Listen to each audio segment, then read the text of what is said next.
Excel Techno School, Guruvayanakere, Venur. Admission open now. Basavajaya Mrutyunjaya Shri ವಿರುದ್ಧ ದೂರು ಪ್ರತಿ ದೂರು. ವಿಜಯಪುರ ಪೊಲೀಸರ ಸಂಪರ್ಕಕ್ಕೆ ಸಿಗ್ತಾ ಇಲ್ಲ ಸಂತ್ರಸ್ತ ಮಹಿಳೆ. ಇದು ಶ್ರೀಗಳ ವಿರುದ್ಧ ಕೇಳಿ ಬಂದಿರುವಂತಹ ದೂರು. ಪ್ರತಿ ದೂರು ಕೂಡ ದಾಖಲಾಗಿದೆ.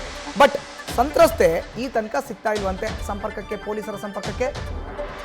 ಕೇಸ್ ಗಂಭೀರವಾಗಿ ಪರಿಗಣಿಸಿದ್ದಾರೆ ಕಮಿಷನರ್.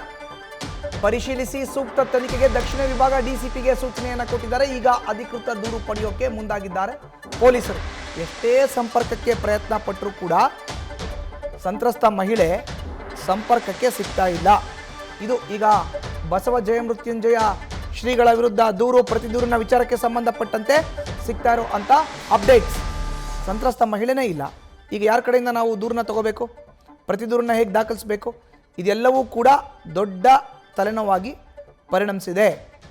ಇದು ಒಟ್ಟಾರೆ ಬಸವಜಯ ಮೃತ್ಯುಂಜಯ ಶ್ರೀಗಳ ವಿಷಯದಲ್ಲಿ ಆಗಿರೋ ಅಂಥ ಅಪ್ಡೇಟ್ಸ್. ಮಾಹಿತಿಯನ್ನು ನೀಡ್ತಾರೆ ನಮ್ಮ ಪ್ರತಿನಿಧಿ ಅಂಕಿತಾ. ದೂರವಾಣಿ ಸಂಪರ್ಕಕ್ಕೆ ಸಿಕ್ಕಿದ್ದಾರೆ. ಅಂಕಿತಾ, ಬಸವಜಯ ಮೃತ್ಯುಂಜಯ ಶ್ರೀಗಳ ವಿರುದ್ಧ ದೂರು ಪ್ರತಿ ದೂರು, ಈಗ ಪೊಲೀಸರೇ ಹುಡುಕಿದ್ರು ಸಂತ್ರಸ್ತ ಮಹಿಳೆ ಸಿಗ್ತಾ ಇಲ್ವಂತೆ. ಏನಿದು ಪ್ರಕರಣ ಒಟ್ಟಾರೆ? ಮಧುಸೂದನ್, ಬಸವಜಯ ಮೃತ್ಯುಂಜಯ ಸ್ವಾಮೀಜಿಯ ವಿರುದ್ಧ ಏನು ಪ್ರತಿ ದೂರು ದಾಖಲಾಗಿದೆ, ಆ ದೂರಿಗೆ ಸಂಬಂಧಪಟ್ಟಂತೆ ಈಗಾಗಲೇ ತನಿಖೆ ಮಾಡೋದಕ್ಕೆ ಪೊಲೀಸರು ಮುಂದಾಗಿರುವಂತದ್ದು.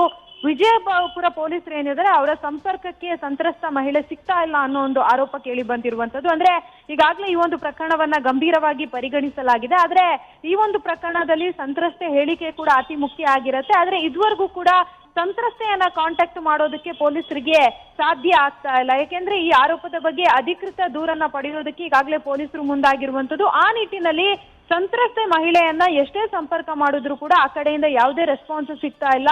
ವಿಜಯಪುರದಲ್ಲಿ ಬಸವಜಯ ಮೃತ್ಯುಂಜಯ ಶ್ರೀಗಳು FIR ಅನ್ನ ದಾಖಲಿಸಿದ್ದಾರೆ. ಆ ಒಂದು FIR ಅನ್ವಯ ಈಗಾಗಲೇ ಆರೋಪಿಗಳಿಗಾಗಿ ಪೊಲೀಸರು ಹುಡುಕಾಟವನ್ನ ನಡೆಸ್ತಾ ಇರುವಂತದ್ದು. ಹನಿ ಟ್ರ್ಯಾಪ್ ಹಾಗೆ ಹಣಕ್ಕೆ ಬೇಡಿಕೆ ಇಟ್ಟಿದ್ದ ಪ್ರಕರಣಕ್ಕೆ ಸಂಬಂಧಪಟ್ಟಂತೆ ಈಗಾಗಲೇ ಆರೋಪಿ ಮಹಿಳೆ ಸೇರಿದಂತೆ ಅಂದ್ರೆ ಪ್ರಮುಖವಾಗಿ ಯಾರ್ಯಾರು ಇನ್ವಾಲ್ವ್ ಆಗಿದ್ದಾರೆ ಅವರೆಲ್ಲರಿಗೂ ಕೂಡ ಈಗಾಗಲೇ ಹುಡುಕಾಟವನ್ನ ನಡೆಸ್ತಾ ಇರುವಂತದ್ದು. ಬೆಂಗಳೂರು, ಮಂಡ್ಯ, ವಿಜಯಪುರ ಸೇರಿ ಬೇರೆ ಬೇರೆ ರಾಜ್ಯದಲ್ಲಿ ಈಗಾಗಲೇ ವಿಜಯಪುರ ಪೊಲೀಸರು ನಡೆಸ್ತಾ ಇರುವಂತದ್ದು. ನಿಜಕ್ಕೂ ಕೂಡ ಈ ಒಂದು ಪ್ರಕರಣದಲ್ಲಿ ಯಾರ್ಯಾರು ಇನ್ವಾಲ್ವ್ ಆಗಿದ್ದಾರೆ, ಜೊತೆಗೆ ಈ ಯಾವಾಗಿಂದ ಈ ಬ್ಲಾಕ್ ಮೇಲ್ ನಡೀತಾ ಇತ್ತು ಅನ್ನೋದ್ರ ಬಗ್ಗೆ ಈಗಾಗಲೇ ಮಾಹಿತಿಯನ್ನ ಪಡ್ಕೊಳ್ಳುವಂತಹ ಕೆಲಸವನ್ನ ಪೊಲೀಸರು ಮಾಡ್ತಾ ಇದ್ದಾರೆ. ಮಧುಸೂದನ್, ಧನ್ಯವಾದ ಅಂಕಿತಾ ನಿಮ್ಮ ಮಾಹಿತಿಗೆ.